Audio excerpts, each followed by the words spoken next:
యేసు ప్రభువుని గురించి అనుమానం లేనివాడు ధన్యుడు అని చెబుతున్నాడు. యేసు ప్రభు విషయమై అవిశ్వాసము లేనివాడు ధన్యుడు అని చెబుతున్నాడు.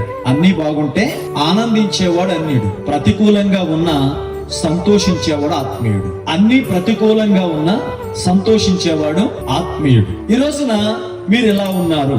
ఇక్కడ యేసు ప్రభు మాట్లాడుతున్న ఒక మాట, నా విషయమై అభ్యంతరపడని వాడు అంటే ఆయన విషయమై, ఆయన శక్తి విషయమై, ఆయన కార్యం విషయమై, ఆయన బలము విషయమై అనుమానము లేనివాడు ధన్యుడు అని మాట్లాడుతున్నాడు. ఎందుకు ఈ మాట మీతో చెప్తున్నానంటే, ఎంత విశ్వాసులమైన ప్రతికూలమైన పరిస్థితుల మధ్య జీవిస్తున్నప్పుడు ఆయన ఉన్నాడంటావా అనుమానం వస్తుంది, ఆయన వింటున్నాడంటావా అనుమానం వస్తుంది, ఆయన ఉన్నాడంటావా అని మన మనసే మనలో అనుమానాన్ని పుట్టిస్తుంది.